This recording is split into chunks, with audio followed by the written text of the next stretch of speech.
প্রথমত আমি মসজিদ কর্তৃপক্ষকে ধন্যবাদ জানাতে চাই। ইস্ট লন্ডন মসজিদ আমার হৃদয়ের অতি নিকটের একটা স্থান। আসলে আমি কাউকে না জানিয়ে এখানে আসাটা পছন্দ করি। আর এর আগেও আমি এখানে কিছু সোশ্যাল এক্সপেরিমেন্ট পরিচালনা করেছি।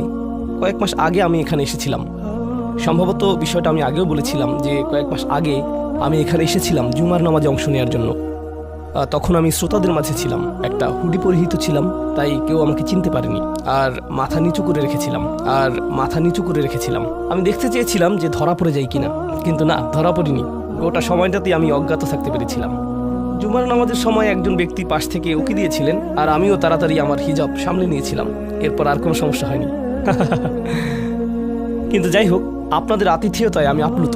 আর অবশ্যই আজ রাতে আপনাদের বিপুল সংখ্যক উপস্থিতি আল্লাহ আমাদের মধ্যে যে ভালোবাসা দিয়ে দিয়েছেন সেটাই প্রমাণ করছে। আল্লাহ শুধু এই ভালোবাসাটিকে ইবাদত হিসেবে কবুল করে নিন, আর মুসলিমদের মাঝে এই ভালোবাসাকে বৃদ্ধি করে দিন। এই সন্ধ্যায় আমি আপনাদের সাথে যে আলোচনা করতে চাই তা হলো কোরআনের একটি অনুচ্ছেদ, সূরা ফুরকানের শেষ অংশ। এটা কোরআনের 25তম সূরা। আমার অনেক প্রিয় এবং হৃদয়ের কাছের একটা অনুচ্ছেদ। এটা এমন অনুচ্ছেদ যা নিয়ে আমি আগেও বহুবার আলোচনা করেছি, কিন্তু কয়েক বছর পর পর এই আয়াতগুলোতে ফিরে যাওয়ার এবং এর সাথে আমার সম্পর্ককে নবায়ন করার প্রয়োজনীয়তা অনুভব করি। আর আমি যদি এই প্রয়োজন অনুভব করি, আমার মনে হয় যে আপনাদেরও এই একই প্রয়োজনীয়তা রয়েছে। তো এটাই হলো 25তম এই সূরাটি থেকে প্রাপ্ত কিছু শিক্ষা, আপনাদের সাথে আলোচনা করার পেছনের অনুপ্রেরণা। তো এই অনুচ্ছেদে আল্লাহ আযজা ওয়া জাল্লা আমাদেরকে একটি বিশেষ উপাধি প্রদান করেছেন, আর সেই উপাধিটি হলো ইবাদুর রহমান, অবিশ্বাস্য রকম করুণাময় এবং ভালোবাসাময় সত্তার বান্দারা। ইমানদারদেরকে আল্লাহর বান্দা হিসেবে অভিহিত করা যেতে পারে, ইমানদারদেরকে শুধুমাত্র ইমানদার হিসেবে অভিহিত করা যায়, আল্লাযীনা আমানু আমাদেরকে মুসলিম বলে অভিহিত করা যায়। আমাদের অনেক উপাধি রয়েছে, আর এই সকল উপাধির মধ্যে আল্লাহ এই সূরাতে বিশেষ এবং অনন্য একটা উপাধি বাছাই করেছেন, সেটা হলো ইবাদুর রহমান। আর এটা কিছু ইঙ্গিত প্রকাশ করছে। প্রথমত, ব্যাকরণগত দৃষ্টিকোণ থেকে ইবাদুর রহমান শব্দ দুটিকে আরবিতে বলা হয় ইদাফা। সরল ভাষায় এর অর্থ হলো দুইটি শব্দ একে অপরের সাথে সম্বন্ধযুক্ত। ব্যাকরণগতভাবে দুইটি শব্দ যা একে অপরের সাথে একীভূত হয়ে আছে। আর ব্যাকরণগতভাবে বলা যায় যে মুদাফ এবং মুদাফ ইলাইহির মাঝে কোনো কিছু আসার সুযোগ নেই, তারা অবিচ্ছেদ্য। আল্লাহ এখানে বলতে পারতেন ইবাদুন লির রহমান, আর রহমানের প্রতি নিবেদিত বান্দারা। কিন্তু যেহেতু এই দুইটি শব্দ একে অপরের সাথে এভাবে একীভূত হয়ে আছে, এই বিষয়টি থেকে কিছু তাফসীরকারক অনুপ্রাণিত হয়ে এই মত ব্যক্ত করেছেন যে এটা কিছু মানুষের সাথে আল্লাহর খুবই নিকট সম্পর্ক বর্ণনা করছে। আর অবশ্যই আল্লাহর নামগুলোর প্রত্যেকটিরই নির্দিষ্ট অর্থ রয়েছে। এগুলো আমাদের যে কারোর জন্য নির্দিষ্ট আবেগ অনুভূতি সৃষ্টি করে। তিনি বলতে পারতেন ইবাদুল্লাহ, আল্লাহর বান্দারা, কিন্তু তিনি তার প্রজ্ঞা দিয়ে দুইটি শব্দ চয়ন করেছেন, ইবাদুর রহমান। তো এই আয়াতে আমাদের এবং আল্লাহর সাথে যে সম্পর্ক বর্ণনা করা হয়েছে তা হলো ভালোবাসা, যত্ন এবং করুণার সম্পর্ক। আমাদেরকে আল্লাহর ভালোবাসা, যত্ন এবং করুণার চাদরে জড়িয়ে নেওয়া হয়েছে। আয়াতগুলোর অগ্রসর হওয়ার সাথে সাথে বক্তব্যের বিষয়বস্তুকে দুটি ভিন্ন দৃষ্টিভঙ্গি থেকে দেখা সম্ভব। একটি দৃষ্টিভঙ্গি হলো কিছু মানুষের বিশেষ কিছু গুণ রয়েছে। বিশেষ এই মানুষগুলো কারা? যাদেরকে আল্লাহ ইবাদুর রহমান বলে আখ্যায়িত করেছেন। এই দৃষ্টিভঙ্গি অনুযায়ী এই হলো গুণাবলীগুলোর একটা তালিকা। যদি এর সবগুলোর অধিকারী হতে না পারেন, আপনি আসলে ব্যর্থ হয়েছেন। এটা হলো একটা দৃষ্টিভঙ্গি। তো আমাদের যে কারো জন্য আমরা যদি প্রথম দৃষ্টিভঙ্গির দিকে লক্ষ্য করি, তখন বলবো আমি তো তাহলে অকৃতকার্য হয়ে গেলাম। কিন্তু এটাকে দেখার আরেকটা পরিষ্কার দৃষ্টিভঙ্গি রয়েছে, আর সেটা হলো এই প্রত্যেকটি হলো পৃথক শ্রেণীর মানুষের জন্য। তাদের প্রত্যেকেই হলেন পৃথক শ্রেণীর মানুষ। তাদের মধ্যে সাদৃশ্যপূর্ণ বৈশিষ্ট্য হলো তারা সকলেই ঈমানদার। কিন্তু এক্ষেত্রে একটা বিষয় হলো, আর এই ধারণাটি আমি সূচনায় আপনাদেরকে বলবো, আমরা সকলে একরকম নই। যেমন আজকের জুমার পর এক নারীর সাথে আমার সাক্ষাৎ হয়েছে। তিনি আমার কাছে এসে বললেন, আমি প্রতিদিন 3 ঘন্টা ধরে তাহাজ্জুদের নামাজ পড়ি। আক্ষরিকভাবে এটাই তিনি আমাকে জিজ্ঞেস করেছিলেন, এটা কি ঠিক আছে? আর আমি বলেছিলাম, আপনাকে এর জন্য পুরস্কৃত করা উচিত, কারণ অনেকের জন্য নিয়মিত 5 মিনিট তাহাজ্জুদ পড়াও অসম্ভব। কখনো কখনো মানুষের জন্য সময় মতো ফজরের নামাজে ওঠাও অত্যন্ত কঠিন হয়ে যায়। আর এই নারী 3 ঘন্টা নামাজ পড়ছেন। আমি বললাম, কিসের তাড়নায় আপনি এটা করতে পারছেন? তিনি বললেন, কি করব আমি, টিভি দেখব? তার চেয়ে বরং আল্লাহর সাথে কথা বলে সময় কাটাই। এটাই তিনি আমাকে বলেছেন। আমি সম্মানিত বোধ করছি যে তিনি আমার কাছে এসে প্রশ্নটি করেছেন। আমার উচিত ছিল তার কাছ থেকে পরামর্শ নেওয়া, এমন মানুষের কাছ থেকে যারা আল্লাহর নৈকট্যপ্রাপ্ত। আমি যা বলতে চাচ্ছি তা হলো আমরা সকলে একরকম নই। তিনি যা করেছেন আমি তা করতে পারবো না, আমি সত্য কথা বলছি। এই নারী যা করেন আমি তা করতে সক্ষম নই, আর আমি তার এই যোগ্যতার প্রতি সম্মান জানাই। আল্লাহ এই অভ্যাস বজায় রাখতে তাকে দৃঢ়তা দান করুন। কিন্তু আমরা তো জানি এমন মানুষ রয়েছেন যারা অন্যদেরকে সাহায্য করার ক্ষেত্রে অসাধারণ। তাদের যোগ্যতা, তাদের পারদর্শিতা হলো অন্য মানুষকে সাহায্য করা। আরেক ধরনের মানুষ রয়েছে যাদের এই গুণটি রয়েছে যে যখন তারা মানুষের চারপাশে থাকেন মানুষ ভালো অনুভব করে, এটাই তাদের যোগ্যতা। আপনি শুধু তাদের কাছে যাবেন, যদি তারা কোনো কথা নাও বলেন আপনি শুধু তাদের সাথে সময় কাটাবেন, তখন নিজের ভিতর একটা প্রশান্তি অনুভব করবেন, শান্তি অনুভব করবেন। আল্লাহ আমাদের সকলকে বিচিত্র যোগ্যতা দিয়েছেন। এই অনুচ্ছেদের ব্যাপারে এই বিষয়টাই আমার কাছে অনেক বেশি বিশ্বাসযোগ্য মনে হয় যে এটা বিভিন্ন ইমানদারদের জন্য বিভিন্ন বিচিত্র গুণাবলীর উল্লেখ করেছে। ইমানদারদের একটি শ্রেণীর বিশেষ এক ধরনের গুণাবলী রয়েছে, ইমানদারদের অন্য একটি শ্রেণীর অন্য ধরনের গুণাবলী রয়েছে, সেটা তাদেরকে বিশেষ বৈশিষ্ট্যমণ্ডিত করে। আর আমরা যখন এই আয়াতগুলোতে অগ্রসর হব আপনি হয়তো দেখবেন যে প্রথমটি আমার সাথে মিলছে না। আমি আশা করছি যে কমপক্ষে একটি গুণের অধিকারী হব। আপনি হয়তো একের অধিক গুণের সাথে মিল খুঁজে পাবেন, আর সেটাও আপনাকে ইবাদুর রহমান হিসেবে অন্তর্ভুক্ত করবে। এখানে প্রথম গুণটি চমৎকার। হয়তো ভাবতে পারেন যে আল্লাহ তাআলা হয়তো সবচেয়ে নৈকট্যপ্রাপ্ত বান্দাদের দিয়ে শুরু করবেন, যাদেরকে তিনি সবচেয়ে ভালোবাসেন। হয়তো তিনি তাদেরকে দিয়ে শুরু করবেন যারা সবচেয়ে বেশি নামাজ পড়ে, যারা তার উপাসনা সবচেয়ে বেশি করে, যারা আল্লাহর প্রতি আধ্যাত্মিক ধ্যানে সবচেয়ে মগ্ন। কিন্তু আল্লাহ কি দিয়ে শুরু করলেন? তিনি বললেন আল্লাযীনা ইয়ামশুনা আলাল আরদি হাওনা। অবিশ্বাস্য রকম করুণাময় সত্তার বান্দারা, এই বিশেষ মানুষগুলো হলো তারা যারা বিনম্রতার সাথে পৃথিবীতে চলাফেরা করে। আল্লাযীনা ইয়ামশুনা আলাল আরদি হাওনা। সামনে এগোনোর আগে এটা দিয়ে কি বোঝাচ্ছে তা আমাদেরকে উপলব্ধি করতে হবে। এর অর্থ এটা না যে আপনি যখন রাস্তায় হাঁটবেন অর্ধেক রুকু করা অবস্থায় হাঁটবেন, এরকম ভাবে মাথা নিচু করে রাখবেন আর বলবেন যে আমি বিনয় প্রকাশ করছি। এটা বিনয় প্রকাশ করা নয়, আপনি সোজাভাবেই হাঁটবেন। আপনি মানুষের সাথে তাচ্ছিল্য সহ কথা বলবেন না। আর আলাল আরদি এই ধারণাটি হলো যেখানেই যান, হয়তো ঘরে থাকতে পারেন, হয়তো কাজে থাকতে পারেন, হয়তো শিক্ষা প্রতিষ্ঠানে থাকতে পারেন, হয়তো আপনার কর্মচারীদের সাথে কাজে আছেন, হয়তো আপনার নিয়োগদাতার সাথে কথা বলছেন, হয়তো কথা বলছেন শিশুদের সাথে, অথবা কথা বলছেন বড়দের সাথে, হয়তো আপনার বাবা মায়ের সাথে কথা বলছেন, হয়তো এটা অন্য কেউ, হয়তো এটা মুসলিম হতে পারে অথবা অমুসলিম। যখনই মানুষের সাথে কথা বলেন এক ধরনের বিনয় থাকতে হবে। যেভাবে আপনি তাদের সাথে কথা বলবেন, কাউকে মূল্যহীন বোধ করাবেন না আপনার কথার দ্বারা। যেভাবে তার দিকে তাকান, যেভাবে নিজেকে উপস্থাপন করেন, এটাই আল মাশি আলাল আরদি হাওনা। পৃথিবীর বুকে বিনয় সহকারে চলাফেরা করা, বিনম্রভাবে। আপনারা দেখবেন যে কোরআনে বিভিন্ন রকমের অহংকারের কথা এসেছে। এখন এখানে সবাই জানেন যে অহংকার হলো হৃদয়ের একটা ব্যাধি, এটা থাকে হৃদয়ের ভিতর, তাই না? কিন্তু ভিতরে যখন কোনো ব্যাধি থাকে, যেমন কোনো ভাইরাস যদি ভিতরে থাকে, বাইরে এর কিছু লক্ষণ প্রকাশ পায়, উচ্চ তাপমাত্রা, ঘাম, এই ধরনের লক্ষণ। কোরআন তুলে ধরছে অহংকারের কিছু লক্ষণ। উদাহরণস্বরূপ আল্লাহ বর্ণনা করছেন যেভাবে মানুষ অন্যের দিকে তাকায়। কোরআন বলছে যে এমন মানুষ ছিল যারা রাসূল সাল্লাল্লাহু আলাইহি সাল্লামের দিকে এভাবে দৃষ্টিপাত করত, ইয়াকাদুল্লাযীনা কাফারু লা ইউযলিকুনাকা বিআবসারিহিম। তারা এত কঠিনভাবে আপনার দিকে তাকায় যে তারা যেন তাদের দৃষ্টি দ্বারা আপনাকে মাটিতে ফেলে দেবে, এরকম কঠিনভাবে তারা আপনার দিকে তাকায়। অন্য কথায় তারা কোনো কিছু বলেনি, তারা কোনো কিছু করেনি। তাদের অহংকার কোথায় ছিল? শুধুমাত্র তাদের মুখমণ্ডলে, শুধুমাত্র তাদের চোখে।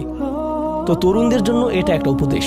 তোমার বাবা মা হয়তো তোমার সাথে কিছু নিয়ে চিৎকার করছেন, সেটা ন্যায্য বা অন্যায্য যাই হোক, আর তুমি বসে বসে শুনছো, আর তোমার রক্ত গরম হয়ে উঠছে এবং পাল্টা চিৎকার করতে মন চাইছে, কিন্তু তুমি শুধু কুৎসিত চাহনি দিয়ে তাদের দিকে তাকিয়ে আছো। এই কুৎসিত চাহনি দিয়ে তাকিয়ে আছো, আর তোমার মা বলছেন আমার দিকে এভাবে তাকিয়ে আছো কেন? আমি তো কোনো কথা বলিনি। তুমি কিছু বলনি, এটা পুরস্কার পাওয়ার মতো কিছু না। তুমি কিছু বলনি, এটা পুরস্কার পাওয়ার মতো কিছু না। কারণ অধ্যত্ব শুধু তোমার কথাতেই থাকে না। তবে অভিনন্দন যে তুমি কোনো কিছু বলনি, এটা অপেক্ষাকৃত ভালো, কারণ সেটা তাহলে আরো খারাপের দিকে যেত।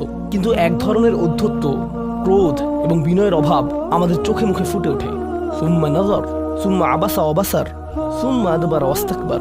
শুধু যেভাবে কারো দিকে তাকান, শুধু যেভাবে ভ্রু কুঁচকান, শুধু যেভাবে চোখ ঘুরান, কখনো কখনো যেভাবে কারো দিকে তাকান, কখনো কখনো যেভাবে কারো দিকে না তাকান। কেউ আপনাকে সালাম দিয়েছে, আপনি তার দিকে তাকালেন না, অন্যদিকে ফিরলেন এবং তা উপেক্ষা করলেন, অথবা শুধু ওয়ালাইকুম আসসালাম বললেন। আপনি সালামের জবাব দিয়েছেন, কারণ তা না হলে তো গুনাহ হতে পারে, কিন্তু জবাব দিলেন খুবই নিচু স্বরে, এটা নিশ্চিত করার জন্য যাতে সে শুনতে না পায় আর সে মনে করলো যে আপনি জবাব দেননি। এরকম যে আল্লাহ জানেন যে আমি জবাব দিয়েছি, কিন্তু আমি তাকে এটা জেনে পরিতৃপ্তি লাভ করতে দিব না যে আমি তার সালামের জবাব দিয়েছি। তো যখন সে এসে বলে যে ভাই আমি তো আপনাকে সালাম দিয়েছি, আপনি জবাব দেননি, আমি তো জবাব দিয়েছি। এটাও হাউন এর অভাব। আল্লাযীনা ইয়ামশুনা আলাল আরদি হাওনা, মানুষের প্রতি বিনয়, শিশুদের প্রতি করুণা, বয়স্কদের প্রতি করুণা, এমন মানুষদের প্রতি করুণা যারা এর যোগ্য না। আর প্রসঙ্গক্রমে এর অর্থ এটা না যে আপনাকে অপমান করার সুযোগ আপনি মানুষকে করে দিবেন। এমন পরিস্থিতি আছে আমাদের পরিবারগুলোতে, আমাদের বন্ধুবান্ধবের মাঝে, আমাদের পরিসরে, যেখানে কিছু মানুষকে অবমাননাকর হিসেবে পাবেন। এমনটা ঘটে। আপনার পরিবারে এমন মানুষ রয়েছে, কখনো কখনো আপনার পিতামাতাও এরকম হতে পারেন। এটা খুবই কষ্টদায়ক বিষয়, এটা খুবই অন্যায্য বিষয়। আর আপনাকে এগুলো সবসময় শুনতে হয়, বারবার শুনতে হয়। শ্রোতাদের ভিতরে এমন নারী রয়েছেন যাদেরকে আমি দেখতে পাচ্ছি না, তারা পর্দার আড়ালে রয়েছেন, কিন্তু তারা যে অবস্থাতেই থাকেন, হয়তো শ্বশুরবাড়ির আত্মীয় অথবা ভাই বোন বা অন্য কারো কাছ থেকে তাদের কথা শুনতে হয়, আর তাদের এটা সব সময় শুনতে হয়। আর এগুলো শুনে তাদের রক্ত গরম হয়ে যায়। তখন কি করবেন? আপনাকে তখনও বিনয় ধরে রেখে যা করা শিখতে হবে তা হলো প্রথমত সেরকম পরিস্থিতি থেকে দূরে থাকবেন। যদি জানেন যে মেজাজের ভারসাম্য হারিয়ে ফেলবেন, তখন সেখান থেকে বেরিয়ে যান। এই মুহূর্তে আমি এই আলোচনায় অংশ নিতে পারবো না, দুঃখিত, আমি একটু হাঁটতে যাব। রাগে বিস্ফোরিত হয়ে যাওয়ার আগে এটা থেকে বেরিয়ে যান। এটাই প্রথমত এবং প্রধানত ইয়ামশুনা আলাল আরদি হাওনা। যুক্তিসঙ্গতভাবেই আয়াতটিতে এর সাথে যা সম্পর্কিত, ওয়া ইযা খাতাবাহুমুল জাহিলুনা ক্বালু সালামা, অল্প অল্প করে অবিশ্বাস্য কিছু শিক্ষা এখানে প্রদান করা হয়েছে। আরবি ভাষায় ইদা অর্থ যদি না, এর অর্থ যখন। যখন বিরক্তিকর ব্যক্তিরা, যখন সেই ব্যক্তিরা যাদের নিজস্ব নিয়ন্ত্রণ নেই, এরা যখন তাদের সাথে কথা বলে, যখন মূর্খ লোকেরা তাদের সাথে কথা বলে, এখানে বলা হচ্ছে না যে যদি তারা কথা বলে, বরং আয়াতে বলা হচ্ছে যখন তারা কথা বলে। আল্লাহ আমাকে এবং আপনাকে জানিয়ে দিচ্ছেন যে এমন লোক সব সময় থাকবে যারা আমাদের উদ্দেশ্যে কথা বলবে, যারা আমাদের সাথে আলোচনায় অংশ নিবে, যারা আমাদের সাথে ভাব প্রকাশ করবে। তাদের আচরণ হয়তো ভালো হবে না, এরকমটা ঘটবে, এটা এড়াতে পারবেন না। এই ধরনের অপ্রীতিকর অভিজ্ঞতার শিকার আপনাদের প্রত্যেককেই হতে হবে, আমি সহ।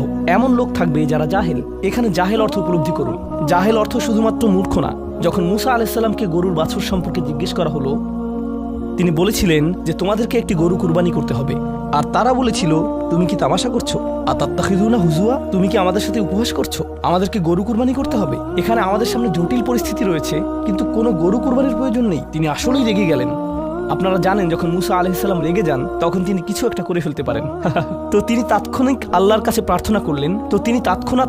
প্রার্থনা করলেন এবং বললেন, আউযু বিল্লাহি আন আকুনা মিনাল জাহিলিন, আমি জাহেলদের অন্তর্ভুক্ত হওয়া থেকে আল্লাহর আশ্রয় প্রার্থনা করি। এর অর্থ মূর্খ নয়, কারণ স্পষ্টতই মুসা আলাইহিস সালাম ছিলেন পৃথিবীর জ্ঞানী মানুষদের একজন। তিনি অজ্ঞতা নিয়ে কথা বলছেন না। তিনি বলছেন, আমি আমার আবেগের উপর নিয়ন্ত্রণ হারানো থেকে, মেজাজের নিয়ন্ত্রণ হারানো থেকে আল্লাহর আশ্রয় প্রার্থনা করছি। এমন জিনিস বলা থেকে অথবা করা থেকে যা আমি এখন করতে চাই, কিন্তু আমাকে নিজেকে সংযত করতে হবে। এখন এই উপলব্ধি থেকে আলোচ্য আয়াতটিতে আসুন। এরকম মানুষ রয়েছে যারা সবচেয়ে জঘন্য কথা বলে, কিন্তু তাদের কোনো লাগাম নেই। কথাগুলো আপনার হৃদয় থেকে এসে মস্তিষ্ক হয়ে এরপর তার জিহ্বাতে যাওয়া উচিত, কিন্তু এই পথে কিছুটা লাগাম থাকতে হবে। আমার হয়তো এটা বলা উচিত না, আমি কিছু একটা অনুভব করছি, হয়তো গালি বের হয়ে যাবে, সেটা গলায় পৌঁছে গিয়েছে, কিন্তু সেটা আমার মুখ দিয়ে বেরিয়ে আসা উচিত না, আমার সেটা গিলে ফেলা উচিত। কিন্তু কিছু মানুষ রয়েছে, তাদের মাথায় যা আসে তাই বলে ফেলে। কারোর সাথে আপনার 6 মাস পরে দেখা হলো কোনো একটা পার্টিতে, ঈদের সময় অথবা অন্য কোথাও, হে আসসালামু আলাইকুম, আপনি তো মোটা হয়ে গেছেন, সবার সামনেই। এটা কেমন কথা? আপনি এটা মনে মনে আনতে পারেন আর নিজের মনে মনে মাশাআল্লাহ বলতে পারেন, কিন্তু সবার সামনে কেন আপনাকে এই কথা বলতে হবে? এই তুমি তো কয়েক বছর আগে পড়ালেখা ছেড়ে দিয়েছিলে, এখনো পাশ করনি, এখনো ফেল অবস্থাতেই আছো। মানুষ আপনাকে এরকম কথা বলে আর এটা আপনাকে রাগান্বিত করে। এই অবস্থায় কি করবেন? আল্লাহ বলেছেন, এটা আপনার মনের বিনয় প্রকাশের অংশ। এভাবেই আল্লাহ আমাদের বিনয় যাচাই করবেন। আর প্রসঙ্গক্রমে তারাই হয়ে থাকে আমাদের সবচেয়ে কাছের মানুষ, যার অর্থ আপনি এই ধরনের পরিস্থিতিতে বারবার বারবার বারবার পড়বেন। কিভাবে এটা থেকে বেরিয়ে আসবেন? আল্লাহ বলছেন, ওয়াইদা খাতাবাহুমুল জাহিলুনা ক্বালু সালামা। এটা দিয়ে কতিপয় জিনিস বোঝায়। আমি এখানে সেই কয়েকটি শিক্ষা নিয়ে আলোচনা করব। যখন এমনটা ঘটবে, আপনার তাৎক্ষণিক প্রতিক্রিয়া হবে শান্তি, ক্বালু সালামা। এটা দ্বারা বিদায়ও বোঝাতে পারে। আপনি বলবেন, সালাম, আমি আর এই আলোচনা চালিয়ে যেতে চাই না, আমি সম্মানজনকভাবে আপনাকে বিদায় জানাবো। ও দাঁড়ান, আমার তো একটা মিটিং আছে।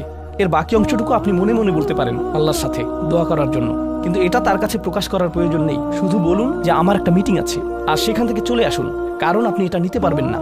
তারা সেখান থেকে বেরিয়ে আসে সম্মানজনকভাবে, এটা একটা অর্থ। যখন জঘন্য মানুষ আপনার কাছে আসে, বেরোবার পথ খুঁজে বের করবেন। কোরআন এই সূরাতে আরো পরে যা বলেছে যে মাররু কিরামা, সম্মানজনকভাবে তারা এটা অতিক্রম করে চলে যায়। কিছু কিছু মানুষ আছে যারা এমন কথা বলতে চায় যা আপনাকে রাগান্বিত করবে। তারা আসলে এটা করে মজা পায়। তারা কথা বলবে শুধু আপনাকে উত্তেজিত করার জন্য। আর তাদের কেউ কেউ জানে যে ঠিক কি বলতে হবে, কারণ তারা আপনার সাথে আগেও কথা বলেছে। আর তারা জানে যে কোন জিনিস আপনাকে রাগিয়ে তুলে, তাই তারা জানে যে কোন বাটনটি প্রেস করতে হবে আর কিভাবে আপনাকে বিরক্ত করতে হবে। আপনি বসে আছেন, আমি উত্তেজিত হব না, আমি উত্তেজিত হব না, আমি উত্তেজিত হব না, কিন্তু তার কথা শুনে আপনি বিশাল দানবে পরিণত হয়ে গেলেন, যার ফলে সব ধ্বংস হয়ে যাবে। আর সেই ক্ষেত্রে আপনাকে আগে এটা রোধ করতে হবে। আপনি এখানে কথা বলতে পারেন আর বলতে পারেন যে দেখুন, আমি এই বিরোধ চাই না, আসুন শান্তিপূর্ণ সময় ব্যয় করি, আসুন এই বিষয়টা নিয়ে আজ আর কথা না বলি, এতে অনড় থাকুন। এটা দিয়েও অলু সালামা বোঝায় আমি আপনার সাথে ঝগড়া করতে চাই না, আমি শুধু চাই আলোচনাটা যাতে কুৎসিত পথে এগিয়ে না যায়। কখনো কখনো আমরা ভদ্রতা দেখাই, আর সেই সুযোগে মানুষ আমাদেরকে অসম্মানজনক কথা বলতে থাকে, এবং আত্মবিশ্বাসের সাথে মানুষকে জানিয়ে দিবেন যে তাদেরকে থামতে হবে, তারা সীমা ছাড়িয়ে যাচ্ছে। এটা সঠিক নয়, এমনটা করা সম্মানহীনতা নয়, শিষ্টাচার বহির্ভূত নয়। আপনি নিজের জন্য রুখে দাঁড়াতে পারেন, কিন্তু এটা শুধু মর্যাদাপূর্ণ উপায়ই করতে হবে, এমনভাবে যা শান্তিপূর্ণ। এছাড়াও সালামা শব্দটিকে অনেকেই অবস্থা হিসেবেও দেখেছেন। অন্য কথায়, যখন তারা জবাব দেয় তারা পরিপূর্ণ শান্তিপূর্ণ অবস্থায় থাকে, এটা ভিন্ন একটা অর্থ। যখন জঘন্য মানুষের আপনার সাথে কথা বলে, তারা আপনাকে বিরক্ত করে, তারা রাগান্বিত করে, তারা মিথ্যার পর মিথ্যা, মিথ্যার পর মিথ্যা, মিথ্যার পর মিথ্যা বলে, আর আপনাকে সেখানে বসে এটা শুনতে হয় যেন এটা সত্য। আর তারা এটা অন্য মানুষের সামনে বলে, আর আপনি কোনো কারণ ছাড়াই ঝামেলায় পড়ে যান। যখন আপনি জবাব দেন, আপনার জবাব যাই হোক, জবাবটা শান্ত হওয়াটাই উত্তম। যখন জবাব দিবেন, আপনাকে শান্ত এবং পরিশীলিত হতে হবে, এটাই কলু সালামা। আর যারা জীবনে এটা ধারণ করতে পারে তারা আল্লাহর কাছে বিশেষ মানুষ, ইবাদুর রহমান। অন্য কথায়, এই অনুপ্রেরণাটিকে আমাদের মনে রাখতে হবে। সেই রকম সময়ে যেই ব্যক্তির সাথে আপনি কথা বলছেন সে এর যোগ্য না, বরং সে হয়তো চপটাঘাত পাওয়ার যোগ্য। আপনাদের কেউ কেউ হয়তো প্রতিউত্তর দেয়ায় খুবই পারদর্শী, কেউ হয়তো আপনাকে বিদ্রুপাত্মক কিছু বলছে, আপনি তাকে কথা দিয়ে পিষে ফেলতে পারবেন। ও মাই গড, আপনার মাথায় যে জবাবগুলো আসে, তালিকা করা একাধিক জবাব, আমি কি এ বি সি বলবো নাকি উপরের সবগুলো একসাথে বলবো, আপনার মাথায় এটা চলছে। আর সেই মুহূর্তে যখন আপনি বিরত হওয়ার সিদ্ধান্ত নেন, কঠিনভাবে না বলার, প্রতিক্রিয়া না দেখানোর, শান্ত থাকার সেই শক্তি অর্জনের জন্য আপনার আর আমার অনুপ্রেরণা যা হবে তা হলো, আমি ইবাদুর রহমানের মধ্যে সামিল হতে চাই। আমি ভুলে যাব যে আমি এই অপ্রীতিকর কথোপকথনে রয়েছি, কারণ ঠিক এখনই আমি আল্লাহর সংস্পর্শে রয়েছি, আর তার বিশেষ রহমত আমার উপর বর্ষিত হচ্ছে। সেই জন্যই তিনি আমাকে এই পরিস্থিতিতে ফেলেছেন, যাতে আমি তার নৈকট্য অর্জন করতে পারি। এটা আসলে একটা আশীর্বাদ। এই অপ্রীতিকর সঙ্গগুলো আসলে একটা আশীর্বাদ, যাতে আমি তার নৈকট্য পেতে পারি। সুবহানাল্লাহ। ওয়া ইবাদুর রহমানিল্লাযীনা ইয়ামশুনা আলাল আরদি হাওনা ওয়া ইযা খাতাবাহুমুল জাহিলুনা ক্বালু সালামা। লক্ষ্য করুন এরপর আল্লাহ কি বলছেন। দ্বিতীয় শ্রেণীর মানুষেরা, তাদের বিশেষ গুণটি বর্ণিত হচ্ছে। প্রসঙ্গক্রমে এর অর্থ এটা না যে তারা অন্য কিছু করে না, যেমন তারা নামাজ পড়ে না, তারা হালাল খাবার গ্রহণ করে না, এগুলো তো থাকতেই হবে, তারা তো ইতিমধ্যে ইবাদ। এগুলো হলো ইবাদ হওয়ার বাইরের অতিরিক্ত গুণাবলী। দ্বিতীয় মহান গুণটি কি? দ্বিতীয় শ্রেণীর এই মানুষেরা যারা আল্লাহর কাছে প্রিয়, কোন জিনিসটা তাদের বিশেষ মানুষে পরিণত করেছে? ওয়াল্লাযীনা ইয়াবিতুনা লিরাব্বিহিম সুজ্জাদান ওয়া কিয়ামান, যারা রাত্রি অতিবাহিত করে তাদের প্রভুর উদ্দেশ্যে সিজদারত এবং দণ্ডায়মান অবস্থায়। তারা লোকচক্ষুর অন্তরালে গভীর রাতে নামাজে মশগুল থাকেন, কারণ তারা জানেন যে রাতের গভীরে আল্লাহ তাদের সবচেয়ে নিকটে থাকেন। আমাদের অনেকের জন্য এটা অনেক কঠিন যে আল্লাহ যদি তার সবচেয়ে নৈকট্যপ্রাপ্ত মানুষদের কথা বলেন, এই শ্রেণীর মানুষদের দিয়ে শুরু করাটাই প্রত্যাশিত ছিল। এটাই প্রত্যাশিত ছিল যে আল্লাহ এমন মানুষদের দিয়ে শুরু করবেন যারা সবচেয়ে বেশি নামাজ আদায় করে, বিশেষত এমন সময়ে যখন তিনি নিকটে থাকেন, যা হলো রাতের মধ্যপ্রহর। সেখান থেকে শুরু হওয়ার কথা ছিল, কিন্তু না, তিনি সেখান থেকে শুরু করেননি, তিনি বিনয় দিয়ে শুরু করেছেন। কারণ রাতের সেই নামাজ, যখন আপনি এবং আমি আল্লাহর সামনে বিনয়াবনত হই, নামাজরত অবস্থায় অন্য কেউ দেখার সুযোগ না থাকে, চমৎকৃত করার মতো আর কেউ না থাকে, একমাত্র যাকে আপনি চমৎকৃত করতে চান তিনি হলেন আল্লাহ। আপনার আত্মাভিমান চলে গিয়েছে, আল্লাহর সম্মুখে দণ্ডায়মান হয়ে আপনি পূর্বেকৃত সকল অপরাধ স্বীকার করেছেন। আল্লাহর সাথে আপনি উন্মুক্ত আলোচনায় রত আছেন, সকল অহংকার থেকে মুক্ত হয়ে। যদি নিজেকে অহংকার মুক্ত করতে চান, প্রথম ধাপটি হলো, আপনি কি মানুষের সামনে অহংকারকে বিসর্জন দিতে পারেন? আর তারপর আল্লাহর সম্মুখে উপস্থিত হন। আমরা এমন অনেক মানুষদের কথা জানি যারা ইবাদতে পারদর্শী, কিন্তু মানুষের কাছে তারা খারাপ হিসেবে বিবেচিত। এটা আদর্শ নয়। এখানে একটি শ্রেণীকে অগ্রাধিকার দেওয়া হয়েছে, আর এরা তারাই যারা মানুষের সাথে বিনয়ী। তারপর যারা আল্লাহর সামনে বিনয়াবনত হয়ে উপস্থিত হয়, এটা অর্জন করা সহজ নয়। কিন্তু যদি সপ্তাহে একবার, আমি জানি যে এটা কঠিন হবে, কিন্তু সপ্তাহে একবার আপনি মসজিদে ইশার নামাজ পড়লেন আর এরপর সরাসরি বাসায় চলে গেলেন আর ঘুমিয়ে পড়লেন, আর সেটা তখনই সম্ভব হবে যদি আপনি প্রত্যুষে ঘুম থেকে উঠেন আর এরপর দিনে না ঘুমান। তো ফজরের সময় উঠুন, এরপর ঘুমাবেন না, নিজেকে পরিশ্রান্ত করুন, এশা পড়ুন, এরপর ঘুমাতে যান। এরপর অ্যালার্ম দিয়ে রাখুন, ফজরের 30 মিনিট আগে অ্যালার্ম সেট করুন, উঠে গিয়ে কয়েক রাকাত নামাজ পড়ুন। শুধু এটুকুই করুন, নিজের মতো করে এটা করুন। এজন্য অন্য কারো ঘুম ভাঙাবেন না, এটা নীরবে করবেন। ঘরের কোনো এক কোণে চলে যান, সেখানেই নামাজ পড়ুন। যদি সপ্তাহে একবার বা দুবারও এটা করতে পারেন, যে প্রশান্তি পাবেন, আল্লাহর সাথে যে সম্পর্ক অনুভব করবেন, সেটা আপনাকে সবচেয়ে কঠিন সময়েও সাহায্য করবে। আল্লাহ আমাদেরকে এই মানুষদের অন্তর্ভুক্ত করে দিন।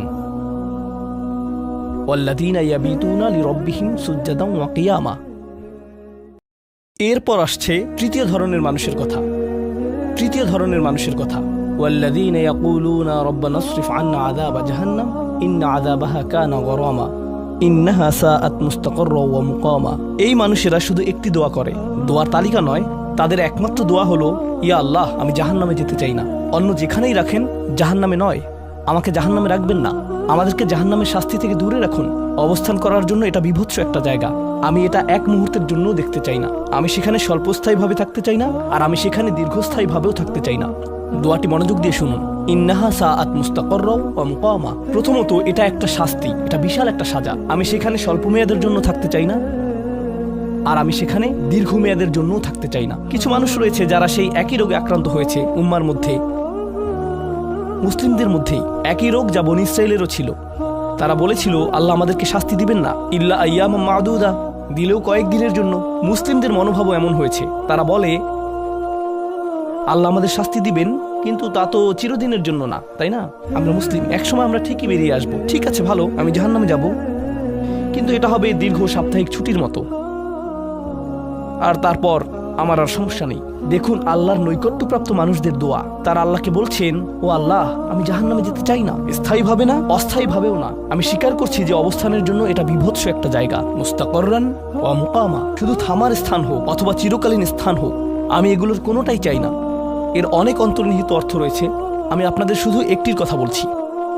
দেখুন, আপনি এবং আমি কখনোই প্রলুব্ধ হওয়া থেকে বাঁচতে পারবো না। হারাম সবসময় আমাদের সামনে আসবে, আর এটা সবসময় আমাদেরকে আহ্বান করবে। আর শাইতানু ইয়াইদুকুমুল ফাকর, শয়তান তোমাদেরকে দেউলিয়াতের প্রতিশ্রুতি দিবে। অন্য কথায়, যখন আপনি হালাল পথে চলবেন, শয়তান আপনাকে প্রতিশ্রুতি দিবে, তুমি সুযোগ হারিয়ে ফেলছো, তুমি বঞ্চিত হচ্ছ, সবাই কত মজা করছে, তুমি অনেক মজা করতে পারতে, তুমি আরো অর্থ উপার্জন করতে পারতে, তুমি আরো ইন্দ্রিয় সুখ উপভোগ করতে পারতে। সেই সব সময় আপনার কাছে বিজ্ঞাপন দিতে থাকবে বিকল্প পণ্যের, বিকল্প পন্থার। নিজের কামনাকে চরিতার্থ করার কিছু যায় আসে না যে কতটুকু কোরআন মুখস্থ করেছেন, কিছুই যায় আসে না যে কি পরিমাণ তাহাজ্জুদ আপনি পড়েছেন, এগুলো কোনোটাতেই আসে যায় না। শয়তান থামবে না। দিন শেষে আপনি তো একজন মানুষই, দিন শেষে কামনা বাসনাগুলো আপনার মাঝে থাকবে, আর শয়তান থামবে না, সে আপনার পেছনে লেগেই থাকবে। শয়তানের একটা কৌশল আল্লাহ বর্ণনা করেছেন, তার মনস্তাত্ত্বিক কৌশলটি হলো যায়্যানা লাহুমুশ শাইতানু আমালাহুম।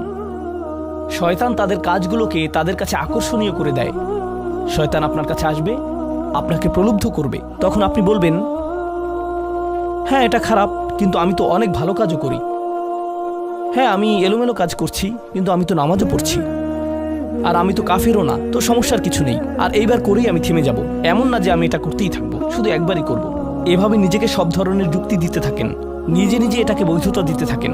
আপনার চিন্তায় এটা এখন আর অতটা খারাপ না। আর তারপর যখন এমন মানুষ চারপাশে থাকেন যাদেরকে বলেন যে এটা তো খারাপ, আর তারপর যখন এমন মানুষের চারপাশে থাকেন যাদেরকে বলেন যে এটা তো খারাপ, তারাও আপনাকে বলে, না ভাই, কাম অন, এটা অতটা খারাপ না, থামো তো, এরকম কথা বলো না, না আল্লাহ ওইরকম না, আল্লাহ তোমাকে শাস্তি দিবেন না, কেন এরকম হতাশাজনক কথা বলছো, তুমি অতিরিক্ত চিন্তা করো। আপনি তা শুনেন, আর এটা আপনাকে প্রভাবিত করতে শুরু করে। কিন্তু যখন কাজটা করে ফেলেছেন, যেটাই করেছেন, হতে পারে এটা অ্যালকোহল অথবা অন্য কোনো মাদক, এটা কারোর সাথে সম্পর্ক হতে পারে, সেটা যাই হোক, যখন নিজেকে বলেন যে এটাই শেষবার, কিন্তু এটাই শেষ তো না। কারণ যখনই কাজটা ঘটে যায় আর কয়েকদিনের মধ্যে অনুশোচনাও কেটে যায়, তখন মোবাইলে আরেকটা মেসেজ চলে আসে, তারপর আরেকটা দাওয়াত আসে, তারপর আপনি বলেন, না এটাই শেষবার, আবারও সেই চক্রে আটকে যান আর আবারও সেটা করেন আর তা করতেই থাকেন। শয়তান ঠিক এটাই চেয়েছিল। মানুষ এই চক্র বন্ধ করতে পারে, আল্লাহর প্রতি নিবিষ্ট হয়ে বলতে পারে, ইয়া আল্লাহ, আমার বন্ধুরা কি বলছে তাতে কিছু যায় আসে না, শয়তান কি ওয়াসওয়াসা দিচ্ছে তাতে কিছু যায় আসে না, কতবার এই বিভৎস চক্রে আটকা পড়েছি তাতে কিছু যায় আসে না। আমি ফিরে আসলাম 2 দিন অনুতপ্ত থেকে আবারও পাপে লিপ্ত হওয়া থেকে। আমি ফিরে আসলাম আপনার কাছে ক্ষমা চাওয়ার পর আবারও পাপ করা থেকে। ওয়ালাম ইউসিরু আলা মা ফাআলু ওয়া হুম ইয়ালামুন। তারা পাপ কাজগুলো বারবার করে না আর তারা জানে যে তারা কি করছে। আমি সেই লোকদের অন্তর্ভুক্ত হব না? ওয়ালাইসাতিত তাওবাতু লিল্লাযিনা ইয়ামালুনাস সাইয়্যাত। তওবা, অনুশোচনা তাদের জন্য কাজ করে না যারা পাপ করতেই থাকে। এমনকি তওবা করার পরেও এটা সেই মানুষদের জন্য না যারা এই চক্রে আটকে যায়। এটা তাদের জন্য যারা বলে, ইয়া আল্লাহ, আমি জাহান্নামে যেতে চাই না, আমি জাহান্নামের যোগ্য অনেক কাজ করেছি, কিন্তু এখন আমি থেমে যাচ্ছি। আর এটাই চূড়ান্ত। তারা হলেন আল্লাহর কাছে বিশেষ মানুষ। কারণ আল্লাহ জানেন এটা কতটা প্রলুব্ধকারী ছিল, আল্লাহ জানেন সেই আসক্তি কতটা শক্তিশালী ছিল, আল্লাহ জানেন পাপের কত গভীরে আপনি ছিলেন, আল্লাহ জানেন আপনার উপর শয়তানের সেই দীর্ঘ নিয়ন্ত্রণের কথা। আর আপনি সেই নিয়ন্ত্রণ ভঙ্গ করতে এবং আল্লাহর কাছে ফিরে আসতে সক্ষম হয়েছেন। আল্লাহর পথে আপনার এই যাত্রা অন্য মানুষের তুলনায় অনেক কঠিন। আপনার সামনের প্রলোভনগুলো অনেক শক্তিশালী, আপনার প্রতি অভিকর্ষের টানটি অনেক বেশি শক্তিশালী। আর এর সাথে লড়াই করে যেহেতু আল্লাহর কাছে এসেছেন, তাই আপনি বিশেষ মর্যাদা সম্পন্ন। এটা মনে করবেন না যে আমি তাহাজ্জুদ পড়ি না তাই আমি অতটা ভালো না, অথবা আমি আরবি জানি না, বা আমি এখনো সম্পূর্ণ কোরআন পাঠ করিনি আর আমি তাজবিদের নিয়মগুলো জানি না। না না না না না, আপনার বিশেষত্ব এজন্য না যে আপনি 17 বার হজ করেছেন। আপনার জ্ঞান এবং ইবাদতের জন্য আপনি আল্লাহর কাছে বিশেষ না, আপনি আল্লাহর কাছে বিশেষ মর্যাদা সম্পন্ন, কারণ আপনি পাপ থেকে বেরিয়ে এসেছেন আর আপনি শুধু তার ভয়েই ভীত। এটাই আপনাকে আল্লাহর কাছে বিশেষ মর্যাদা সম্পন্ন করে। তাই আপনিও ইবাদুর রহমান। তো এখান থেকে আল্লাহ আমাদেরকে সম্পূর্ণ বিপরীত দিকে নিয়ে যাচ্ছেন।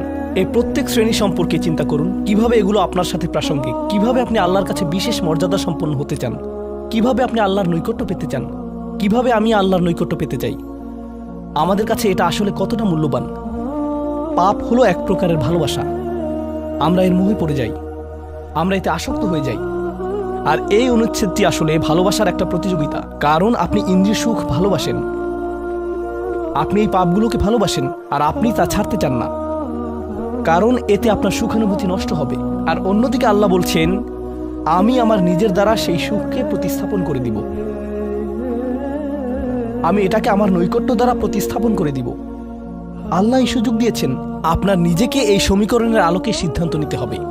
আপনি এই পরিস্থিতিতে পড়বেন, অন্য কেউ জানবে না, কেউ জানবে না যে আপনার মাথায় কি সংগ্রাম চলছে, কেউ জানবে না, শুধু আল্লাহ জানবেন।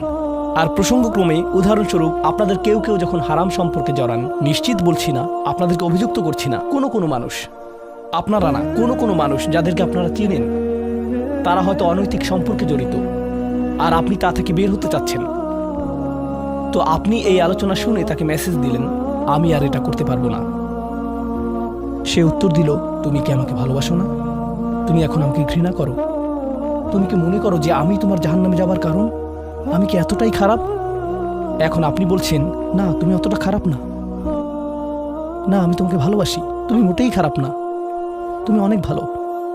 ঠিক আছে, যদি আমার সাথে সম্পর্ক সমাপ্ত করতে চাও, আজকে রাতে আমার সাথে দেখা করো আর আমার মুখের সামনে এটা শেষ করো। না, এটা আমি করতে পারবো না।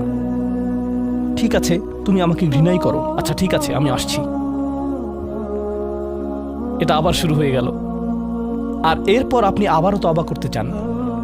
দেখতে পাচ্ছেন, এটা শুধুমাত্র আপনি না, আপনি হয়তো আবেগগতভাবে কোনো কিছুতে জড়িয়ে যেতে পারেন। আর এখন আপনি আবেগগতভাবে ব্ল্যাকমেইলের শিকার হচ্ছেন। এর দ্বারা আপনি খারাপ বোধ করবেন। আপনাকে এর বিরুদ্ধে যুদ্ধ করতে হবে, আপনাকে এটা অবদমন করতে হবে। আর আপনাকে উপলব্ধি করতে হবে যে আপনি হয়তো কাউকে হতাশ করছেন, কিন্তু আল্লাহকে সন্তুষ্ট করছেন। আর আপনি এটা শুধু নিজের জন্যই করছেন না, বরং এটা ওই মেয়ের জন্যও করছেন বা ওই ছেলের জন্যও করছেন যে আপনার মেসেজের জবাব দিচ্ছে। সে আল্লাহর সামনে দাঁড়াবে, এটাও আপনি চান না। আপনি যদি তাকে আসলেই ভালোবাসেন, শুধুমাত্র যদি তাকে কামনা না করেন, বরং তাকে ভালোবাসেন, তাহলে আপনি তাকেও রক্ষা করতে চাইবেন। তো এখন আমরা খুবই অপ্রত্যাশিত স্থানে চলে যাচ্ছি। আল্লাহর কাছে আরো কে বিশেষ মর্যাদা সম্পন্ন? আল্লাযীনা ইযা আনফাকু লাম ইউসরিফু ওয়া লাম ইয়াকতুরু ওয়া কানা বাইনা যালিকা কওয়ামা। এই মানুষেরা যখন তারা অর্থ ব্যয় করে, তারা সকল অর্থ উড়িয়ে দেন না, তারা অতিরিক্ত খরচ করেন না, আর তারা কৃপণও নয়, তারা অনেক বেশি খরচ করেন না। আর তারা অনেক কমও খরচ করেন না। তাদের বাজেট ভারসাম্যপূর্ণ। বাজেটের সাথে আল্লাহর নৈকট্যের সম্পর্ক কি? সম্পর্ক রয়েছে, কারণ আল্লাযীনা ফী আমওয়ালিহিম হাক্কুন মালুম, তাদের অর্থে অন্যদের অধিকার রয়েছে যা সুবিদিত। আপনার পিতামাতার অর্থনৈতিক সহায়তা প্রয়োজন, আপনার সন্তান, আপনার ভাই বোন, আপনার স্ত্রীর প্রয়োজন, এমন অনেক ক্ষেত্র রয়েছে যার জন্য আপনার অর্থ প্রয়োজন। কিন্তু যখন আপনি প্রয়োজনহীন জিনিসে আসক্ত হয়ে পড়েন আর আপনার অর্থ যখন ব্যয় হয় সিনেমার পর সিনেমা, সিনেমার পর সিনেমায়, সাবস্ক্রিপশনের পর সাবস্ক্রিপশনে, গেমের পর গেম, এরপর গেমে, গাড়ির জন্য নতুন যন্ত্রাংশ কেনার পেছনে, যে চাকা দেখতে উল্টো দিকে ঘূর্ণায়মান, তার প্রয়োজন আপনার নেই। সেগুলো আপনি দেখবেন না যখন আপনি গাড়ি চালাবেন, সেটা অন্য কেউ দেখবে। এগুলো ঘুরবে অন্য কারো জন্য, আপনার জন্য না। যন্ত্রাংশ অথবা ডিভাইস। আপনি নতুন আইফোন ছাড়াও বেঁচে থাকবেন, এতে কোনো ক্ষতি হবে না। স্যামসাং যদিও কিছুটা বিপজ্জনক, তারপরও অনেক বোনেরা পার্স অথবা ব্যাগের জন্য এমনটা করেন। ও আল্লাহ, এই ব্যাগগুলোর কোনোটার দাম কয়েক লাখ টাকা। বলছি না যে আপনি এগুলোর কোনোটাই কিনতে পারবেন না, কিন্তু আল্লাহ বলছেন ঠিক আছে খরচ করো, কিন্তু অতিরিক্ত খরচ করো না। আপনাদের কারো কারো জন্য আবার সবচেয়ে খুশির বিষয় হলো টাকা ধরে রাখা। আপনি স্ত্রীকে সাথে নিয়ে সুপার শপে গিয়েছেন, তিনি এক প্যাকেট দুধ নিলেন। আমাদেরকে এত বেশি দুধ প্রয়োজন, ছোট প্যাকেট নিতে পারো না? ডিসকাউন্টের জন্য অপেক্ষা করতে পারো না? এটা দুধ, এটা ডিম, এগুলো নিয়ে কৃপণতা না করলে হয় না? এমন মানুষ রয়েছে যারা প্রাপ্য মানুষদের টাকা ধরে রাখে। আপনার সন্তানদের অর্থ প্রয়োজন, তাদের চলার জন্য কিছুটা পকেট খরচ প্রয়োজন, আপনার স্ত্রীর কিছুটা অর্থ প্রয়োজন। যদি তিনি গৃহ ব্যবস্থাপনার দায়িত্বে থাকেন আর তিনি নিজে উপার্জন না করেন, আর তিনি আপনার কাছে বলেন আমি কি 500 টাকা পেতে পারি? কিসের জন্য তোমার টাকা প্রয়োজন? আমাকে সম্পূর্ণ প্রতিবেদন প্রদান করবে, সকল রিসিট দেখাবে। দাঁড়ান, 1 মিনিট থামুন। এটা লাম ইয়াকতুরু, এটা আপনার জন্য চ্যালেঞ্জ হতে পারে। আপনি যদি আল্লাহর নৈকট্য লাভ করতে চান, আপনার পরিবারের খাবারের প্রসঙ্গ আসলে তাদেরকে জঞ্জালের মতো বিবেচনা করবেন না। আপনার জন্য সর্বোত্তম খরচের খাত হলো আপনার পরিবার। নিজের পরিবারের সাথে এরকম খারাপ আচরণ করবেন না, কিন্তু অতিরিক্ত খরচও করবেন না। অন্যরা এমন আছে যারা টাকা উড়ায়। আল্লাহ হয়তো আপনাকে কিছুটা অর্থ দিয়েছেন আর আপনি আপনার 16 বছরের সন্তানকে BMW কিনে দিলেন যাতে সে রাস্তার পাশে লাগিয়ে দিয়ে অ্যাক্সিডেন্ট করতে পারে, আর তারপর তাকে আরেকটা কিনে দিলেন। না না না, আপনি এমনটাও করতে পারবেন না। লাম ইউসরিফু ওয়ালাম ইয়াকতুরু ওয়া কানা বাইনা যালিকা কওয়ামা, তারা একটি ন্যায্য ভারসাম্যপূর্ণ পন্থা অবলম্বন করে এই দুই অবস্থার মাঝে অবস্থানের জন্য। পরবর্তী গুণটি আমার প্রিয়, মনোযোগ দিয়ে শুনুন। এরা সবাই একটি শ্রেণী। ওয়াল্লাযীনা লা ইয়াদউনা মা'আল্লাহি ইলাহান আখার ওয়া লা ইয়াকতুলুনা আন-নাফসা আল্লাতী হারামাল্লাহু ইল্লা বিল হক ওয়া লা ইয়াজনুন ওয়া মান ইয়াফআল যালিকা ইয়ালকা আসামা, তারা আল্লাহর পাশাপাশি অন্য কোনো উপাস্যের কাছে প্রার্থনা করে না, আর আল্লাহর পাশাপাশি অন্য কোনো উপাস্যের কাছে প্রার্থনা না করা অবস্থায় তারা কাউকে হত্যা করে না এবং তারা ব্যভিচারে লিপ্ত হয় না। 3টি বিষয়। তারা আল্লাহ ছাড়া কারো কাছে প্রার্থনা করে না, এর সাথে রয়েছে তারা হত্যা করে না এবং তারা ব্যভিচার করে না। 3টি বিষয় একসাথে, 3টি বিষয় একসাথে। এটা তো অসাধারণ কোনো অর্জন নয়। কেউ বলতে পারে যে হ্যাঁ আমি তো তালিকায় এসে পড়েছি, আমি কাউকে হত্যা করিনি। কিন্তু জানেন কেন এটা বৈশিষ্ট্য সূচক? কারণ এই বিষয়গুলো খুবই প্রাথমিক স্তরের, তাই না? অন্য অনেক কবিরা গুনাহ রয়েছে, কিন্তু আল্লাহ বলছেন যে তোমরা আল্লাহর কাছে বিশেষ মর্যাদার অধিকারী হতে পারবে যদি তোমরা শুধু এটুকু করো। কেন এটা বিশেষ মর্যাদাপূর্ণ? মক্কার মানুষদের কথা চিন্তা করুন, সেই সমাজের কথা চিন্তা করুন যার মাঝে কোরআন এসেছিল। সেই মানুষগুলো 1000 বছর ধরে শিরকে লিপ্ত ছিল। হত্যা তাদের কাছে সাধারণ বিষয়ে পরিণত হয়েছিল, জিনা কোনো বিষয়ই ছিল না। আর এগুলো বড় বিষয় ছিল না তাদের পূর্বপুরুষ অথবা তাদের পূর্বপুরুষ অথবা তাদের পূর্বপুরুষের কাছে। এগুলো ছিল জীবনেরই অংশ। জীবন ছিল গ্যাংস্টারের মতো। আর যখন তারা এই সকল কিছু ছেড়ে আল্লাহর কাছে আসলো, তাদের পরিবার কি বলেছিল যে ও তুমি তো এখন মুসলিম, কংগ্রাচুলেশনস। তাদেরকে সকল ধরনের বিভৎস অভিজ্ঞতার সম্মুখীন হতে হয়েছিল, তাদের প্রিয় মানুষদের কাছ থেকে, তাদের সমাজ থেকে, তাদের বন্ধু বান্ধবদের কাছ থেকে, কারণ তারা সেই অপরাধগুলো ত্যাগ করেছিলেন, তাই না? কিছু মানুষের জন্য শুধুমাত্র ঈমান গ্রহণ করা, শুধুমাত্র অপরাধী জীবন থেকে বেরিয়ে আসা, শুধুমাত্র জিনা থেকে বেরিয়ে আসা ছিল এতটাই বড়। আপনারা যারা সম্মানিত পরিবারে বেড়ে উঠেছেন, পরিশুদ্ধ পরিবেশের মাঝে ছিলেন, আপনার জন্য সেই ধরনের বিপত্তিতে না পড়াটা সহজ অথবা সহজতর। এখনকার সময়ে যে কোনো কিছুই সহজ, কিন্তু আপনাদের যারা অমুসলিম অবস্থা থেকে এসেছেন, আপনি চারপাশে অপরাধ সংঘটিত হতে দেখেছেন, আপনি চারপাশে মাদকের আসর দেখেছেন, আপনি চারপাশে নারী লিপ্সা দেখেছেন, প্রত্যেক সাপ্তাহিক ছুটির দিনই ক্লাবে যেতেন, আর তারপর আপনি আল্লাহর পথে আসলেন, আপনি ঈমান গ্রহণ করলেন। সেই জীবন থেকে আপনার এই যাত্রাটি ছিল বিশাল এক যাত্রা। আর আল্লাহ এটা স্বীকার করেছেন এবং বলেছেন যে এটা বেশ বড় ব্যাপার যে কিছু মানুষ এমনটা করেছে। শুধু এই বিবেচনায় তারা বিশেষ মর্যাদাময়, তারা অন্য কিছু জানে না, তাদের ব্যাপক কোনো জ্ঞান নেই, কিন্তু মূল বিষয় হলো তারা আল্লাহর সন্তুষ্টির জন্য হিজরত করেছেন। তারা সেই বড় পাপগুলো থেকে আল্লাহর অভিমুখে যাত্রা করেছেন। এটা অবিশ্বাস্য, কিন্তু এই আয়াতগুলোতে আল্লাহর করুণা এখনো সমাপ্ত হয়নি। প্রথমত সেই তিনটি বিষয় যা আমি উল্লেখ করেছি, শিরক বা আল্লাহ সম্পর্কে অশ্রদ্ধা প্রদর্শন করা, হত্যা এবং ব্যভিচার, এগুলো অনেক বড় পাপ। তো আল্লাহ কি বলছেন? ইউদাআফ লাহুল আযাবু ইয়াওমাল কিয়ামা ওয়া ইয়াখলুদ ফীহি মুহানা। এমন মানুষের জন্য শাস্তি দ্বিগুণ করা হবে আর তারা সেখানে থাকবে অপমানিত অবস্থায়। এই পাপগুলো আল্লাহর কাছে ছোট বিষয় না, বিশেষত তিনটা পাপ একসাথে। কিন্তু প্রসঙ্গক্রমে সবচেয়ে খারাপ অপরাধ শিরক। সবচেয়ে খারাপ অপরাধের মধ্যে দ্বিতীয়টি হলো যখন আপনি একজন ব্যক্তিকে হত্যা করেন। এটা কাকে হত্যা করার সমতুল্য? গোটা মানব জাতিকে। এটা হলো দ্বিতীয় বৃহত্তম অপরাধ। আর তারপর তৃতীয় বৃহত্তম অপরাধ কোনটি? জিনা। এই তিনটি একসাথে এসেছে একটি আয়াতে। সেজন্য আল্লাহ বলছেন যে এই ব্যক্তিটি বিশেষ ধরনের শাস্তি পাবে আর সে এই শাস্তিতে রয়ে যাবে অপমানিত অবস্থায়। কিন্তু এমনকি খারাপের ভিতর সবচেয়ে খারাপ, এরপর সবচেয়ে খারাপ ব্যক্তিটি, এই ব্যক্তিটি এজন্য সবচেয়ে খারাপ না যে সে একটি জিনিস করছে, বরং সে সবচেয়ে খারাপ কারণ সে তিনটি জিনিসই করেছে। এটা জাহান্নামের হ্যাট্রিক অর্জনের মতো। তার সম্পর্কে আল্লাহ কি বলছেন? তিনি বলছেন ইল্লা মান তাবা ওয়া আমানা ওয়া আমিলা আমালান সলিহা। অর্থাৎ যে অনুতপ্ত হয়েছে, ঈমানের পথে ফিরে এসেছে এবং তখন থেকে ভালো কাজ শুরু করেছে, তার জন্য নিয়মের ব্যতিক্রম হবে। এটা উপলব্ধি করাটা গুরুত্বপূর্ণ। আল্লাহ বর্ণনা করছেন নিকৃষ্টের মধ্যে নিকৃষ্ট, আর চেয়েও নিকৃষ্ট। আর তারপর বলেছেন এমনকি সেই ব্যক্তির ক্ষেত্রেও যদি সে আমার কাছে ফিরে আসে আমি তাকে শাস্তিতে নিক্ষেপ করব না। কিন্তু এতটুকু যথেষ্ট না। আমরা কথা বলছি ইবাদ আর রহমানের ব্যাপারে, যিনি অবিশ্বাস্য রকমের করুণাময় সত্তা। তো তিনি তাদেরকে শুধুমাত্র জাহান্নাম থেকে রক্ষা করেই ক্ষান্ত হবেন না, তিনি আরো কি করবেন? ফাউলাইকা ইউবাদদিলুল্লাহু সাইয়্যাতিহিম হাসানাত। সেই মানুষগুলোর মহাপাপগুলোকে প্রতিস্থাপিত করবেন। আর আমি আপনাদেরকে মনে করিয়ে দিচ্ছি সেই পাপগুলো কি? শিরক। ইন্নাশ শিরকা লাযুলমুন আযীম। হত্যা, কাআন্নামা কাতালান নাসা জামিআ, সে যেন গোটা মানব জাতিকে হত্যা করলো। এবং জিনা, ব্যভিচার, সবচেয়ে বড় পাপ এগুলো।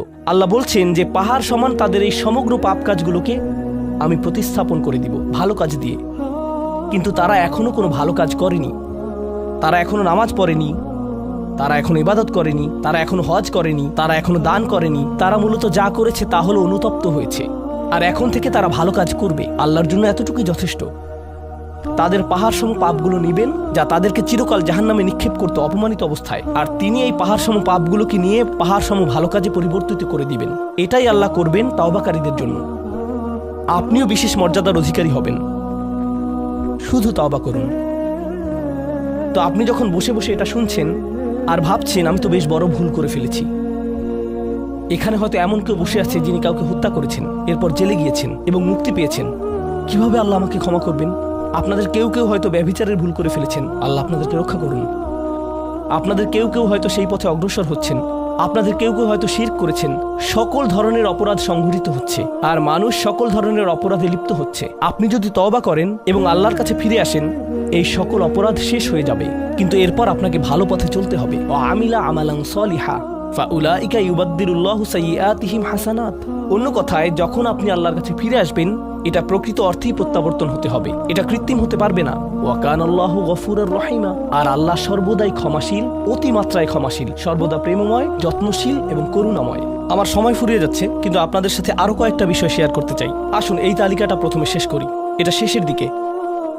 কেউ বলতে পারে যে আমি শিরক করিনি, আমি হত্যা করিনি, আমি জিনাও করিনি, আমি শুধু ছোট বিষয়গুলো করেছি। যেমন আমি ফজরের নামাজ পড়িনি, একদিন ফ্রিজ থেকে আমার ভাইয়ের চকলেট মিল্ক চুরি করে খেয়েছি, বেশ কয়েকবার বাবার সাথে চড়া মেজাজে কথা বলেছি, আরেকদিন একটা পার্টিতে কিছুটা গীবত করে ফেলেছি। কিন্তু আমি হত্যা করিনি। এই তওবা তো আসলেই খারাপ অপরাধীদের জন্য। তাহলে আমার কি হবে? সাধারণ পাপীদের কি হবে? বাকি আমরা যারা রয়েছি, কারণ তারা হলো উঁচু স্তরের পাপী, তাই না? তো পরবর্তী আয়াত বলছে তোমরা বাকি যারা রয়েছ ওয়ামান তাবা, যেই তাওবা করেছে, যে কোনো ধরনের তাওবা, আমিলা সালিহান, সৎ কাজ করেছে, ফাইন্নাহু ইয়াতুবু ইলাল্লাহি মাতাবা, তো যখন সে আল্লাহর কাছে ফিরে আসে আন্তরিকভাবে অনুতপ্ত হয়ে, আল্লাহ সেটাও স্বীকার করেন। না না না, কারণ আমার পাহাড় সম পাপ প্রয়োজন, এটাকে পাহাড় সম পুণ্যে রূপান্তরিত করার জন্য, এটাকে পাহাড় সম পুণ্যে রূপান্তরিত করার জন্য এমন প্রয়োজন নেই। যেই পাপেই লিপ্ত থাকেন না কেন, শুধু তওবা করুন। ফাইন্নাহু ইয়াতুবু ইলাল্লাহি মাতাবা ওয়াল্লাযীনা লা ইয়াশহাদুনা যুর, এমন মানুষ যারা অন্যায়ের সাক্ষ্য হয় না। এর অর্থ হলো তারা সহ্য করে না যখন কোনো অন্যায় সংঘটিত হয়। এই মানুষগুলো আল্লাহর কাছে মর্যাদা সম্পন্ন, কারণ তাদের পরিসরে কেউ যখন মানসিকভাবে নির্যাতনের শিকার হয়, কেউ যখন অর্থনৈতিকভাবে নির্যাতনের শিকার হয়, তাদের পরিবারে ধরুন 2 ভাই মিলে কোনো ব্যবসা করে আর তাদের একজন সকল অর্থ আত্মসাৎ করে অন্যজনকে বঞ্চিত করে, যার ফলে আদালতে গিয়ে এখন একে অপরের বিরুদ্ধে অবতীর্ণ। সেখানে আপনার হয়তো কোনো এক পক্ষের সাথে সম্পর্ক রয়েছে, আপনি নিশ্চুপ দাঁড়িয়ে থেকে অন্যায় হতে দিবেন না, আপনি এটা হতে দিবেন না। যদি এটা আপনার নিজের বাবার বিরুদ্ধেও যায়, যদি এটা আপনার স্বামী স্ত্রী বা সন্তানদের বিরুদ্ধেও যায়, আপনি অলসভাবে দাঁড়িয়ে থেকে অন্যায়কে সহ্য করবেন না, আপনি প্রতিবাদ করবেন। কমপক্ষে এর নীরব অংশীদার হবেন না, আপনি সে স্থান ত্যাগ করবেন। এর সাথে আমার কোনো সম্পর্ক নেই, আমি এর অংশ হতে চাই না। লা ইয়াশহাদুনা যুর, এর আরেকটা অর্থ হলো তারা মিথ্যা সাক্ষ্য প্রদান করে না। কখনো আপনার উপর চাপ থাকে এমন মানুষের পক্ষ অবলম্বন করার জন্য যারা অন্যায়কারী। আপনি জানেন যে তারা অন্যায়কারী, কিন্তু তারা বলে পরিবার আগে ভাই, অথবা বন্ধুত্ব সবার আগে। আর আপনি যদি এটা করেন, যদি আপনার আনুগত্য ভুল স্থানে প্রদান করেন, এটা জেনে শুনে যে আপনি ভুল, তাহলে এটা লা ইয়াশহাদুনা যুর এর লঙ্ঘন। আয়াতটির দ্বিতীয় অংশ ওয়া ইযা মাররু বিল্লাগwi মাররু কিরামা, এটাও অসাধারণ। এই আয়াতে আল্লাহর কাছে আপনাকে অসাধারণ বানিয়েছে কোনটি? আপনি একটা আসরে রয়েছেন, বন্ধুরা সবাই ঘুরে বেড়াচ্ছে, অথবা আপনি হয়তো কোনো হোয়াটসঅ্যাপ গ্রুপে আছেন।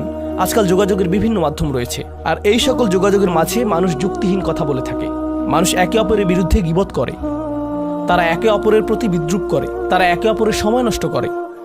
আর আপনি এর সাথে কোনো সম্পর্ক রাখতে চান না, তো আপনি কি করবেন? আপনি আসরটি ত্যাগ করবেন।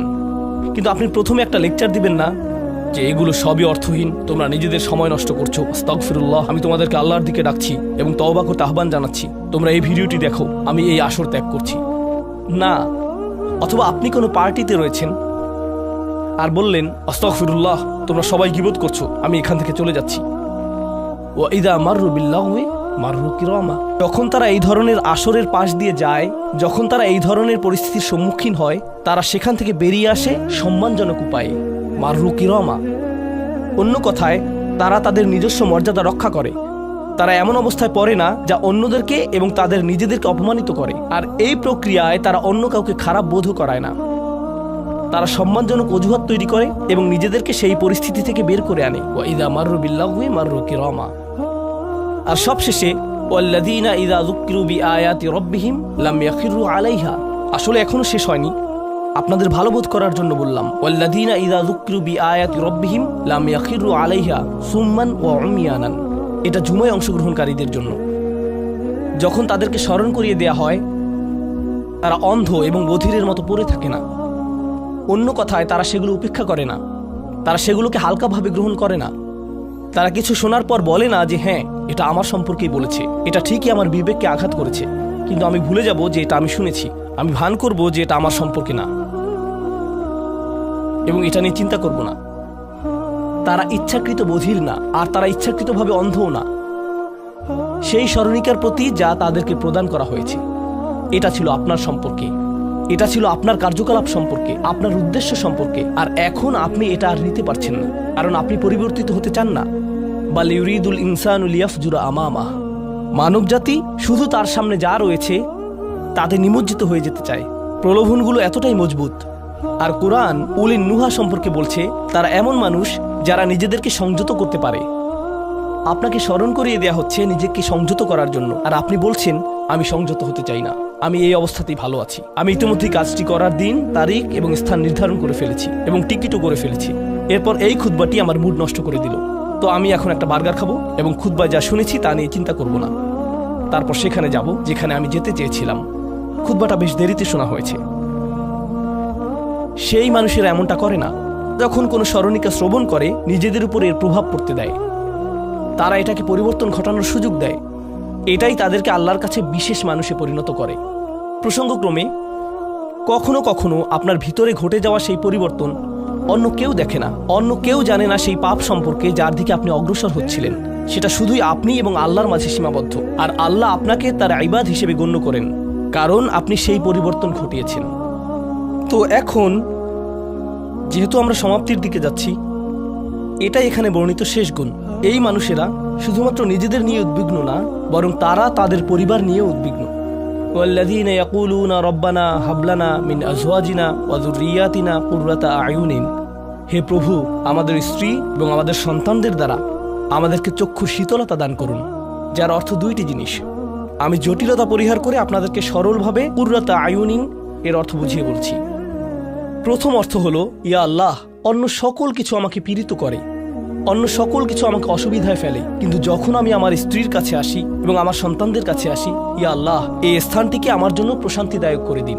আমার সকল অসুবিধা দূর হয়ে যায় যখন আমি আমার স্ত্রীর দিকে তাকাই, আমার সকল অসুবিধা দূর হয়ে যায় যখন আমি আমার সন্তানদের সাথে থাকি। ইয়া আল্লাহ, আমার স্ত্রী এবং আমার সন্তানদের মাঝে এটা প্রদান করুন, অথবা আমার স্বামী এবং আমার সন্তানদের মাঝে এটা প্রদান করুন। কুররা শব্দটির দ্বিতীয় অর্থটি এসেছে করার থেকে। করার অর্থ যখন আপনার চোখ কোথাও আটকে যায়। ইয়া আল্লাহ, আমার স্ত্রীর প্রতি আমার ভালোবাসা এতটাই সৃষ্টি করে দিন যাতে আমি তার উপর থেকে চোখ ফিরাতে না পারি। ইয়া আল্লাহ, আমার সন্তানদের নিয়ে আমাকে এতটাই আনন্দিত করে দিন এবং এতটাই ভালোবাসাপূর্ণ করে দিন যাতে আমি তাদেরকে অন্যদের সাথে তুলনা না করি। আমার যা রয়েছে তা নিয়ে আমি সুখী, তারা খারাপ বোধ করুক এটা আমি চাই না। আমি তাদের অর্জনের স্বীকৃতি প্রদান করি। আমাকে সেই সামর্থ্য দান করুন যাতে স্ত্রী এবং সন্তানদের মাঝে কুররাতু আয়ুন খুঁজে পাই। আমাকে একটি মজবুত পরিবার দান করুন এবং আমাকে আমার পরিবারের প্রতি সন্তুষ্ট করে দিন। আপনাদের অনেকের জন্য একমাত্র দুশ্চিন্তার বিষয় হলো স্ত্রী এবং সন্তান। এই দোয়া অনুযায়ী দুশ্চিন্তার একমাত্র উপশমকারী হওয়া উচিত স্ত্রী এবং সন্তান। আর আপনি নিজে চেষ্টা না করে শুধু আল্লাহর কাছে কিছু চাইতে পারেন না, কারণ আল্লাহ বিশেষ কোনো বৃষ্টি আপনার পরিবারের উপর বর্ষণ করবেন না, যার ফলে আকস্মিকভাবে আপনি আপনার স্ত্রীকে ভালোবাসতে শুরু করবেন। এর জন্য চেষ্টা করতে হবে। আপনার সন্তানদের সাথে সম্পর্ক উন্নয়নের জন্য আপনাকে চেষ্টা করতে হবে। এটা রাতারাতি ঘটবে না, এটা এমন জিনিস যাতে আপনাকে এবং আমাকে বিনিয়োগ করতে হবে। তো আল্লাহ আমাদেরকে সামর্থ্য দান করুন যাতে আমরা শুধুমাত্র মুখে এই দোয়া করে ক্ষান্ত না হই, বরং দোয়াটি যাতে বাস্তবায়িতও করতে পারি, কারণ আল্লাহ প্রচেষ্টার বিষয়ে জিজ্ঞেস করবেন। এমনকি সেই বিখ্যাত দোয়াটির শেষেও এটা এসেছে, রব্বানা আতিনা ফিদ দুনিয়া হাসানা ওয়া ফিল আখিরাতি হাসানা ওয়া কিনা আযাবান নার। বিখ্যাত একটি দোয়া, তাই না? আমাদেরকে এই জীবনের সর্বোচ্চটা দান করুন, পরের জীবনেরও সর্বোচ্চটা দান করুন, আমাদেরকে জাহান্নামের শাস্তি থেকে রক্ষা করুন। এরপরে আল্লাহ কি বলছেন? উলাইকা লাহুম নাসিবুম মিম্মা কাসাবু। তারা ততটুকু অংশই পাবে যা তারা অর্জন করেছে। আপনি শুধু দোয়া করবেন আর তা কাজ করবে তেমনটা না, আপনাকে অর্জন করতে হবে, আপনার চেষ্টাকে কাজে লাগাতে হবে। তো আপনি যখন আপনার পরিবার নিয়ে উদ্বিগ্ন থাকবেন, তখনই আপনি পরিবারে প্রশান্তি প্রদানের জন্য আল্লাহর কাছে চাইবেন। আর প্রসঙ্গক্রমে এটা দিয়ে কি বোঝায়?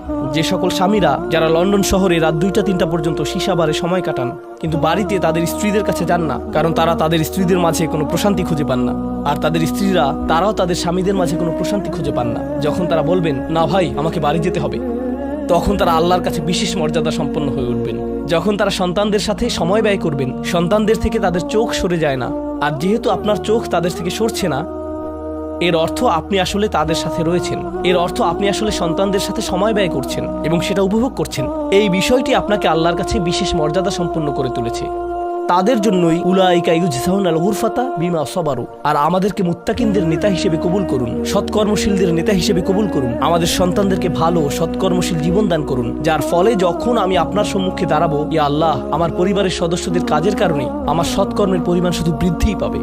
এখন এই সব কিছুর পরে উলাইকা ইউজজাউনাল গুরফাতা বিমা সাবারু, এই মানুষদেরকে প্রদান করা হবে সুউচ্চ প্রাসাদ, তারা যে ধৈর্য প্রদর্শন করেছে তার প্রতিদান স্বরূপ। লক্ষ্য করুন, এখানে আল্লাহ বলছেন তারা যে ধৈর্য প্রদর্শন করেছে তার প্রতিদান স্বরূপ। আপনি যদি এই তালিকার প্রথমে যান, যারা তাদের জিহ্বা সংযত করে, যখন মূর্খ লোকেরা তাদের সাথে কথা বলে তারা বিনয়ী, তারা জিহ্বা সংযত করে, যারা আল্লাহ ছাড়া অন্য কারো ইবাদত করে না, যারা আল্লাহর ইবাদত করে রাতের গভীরে।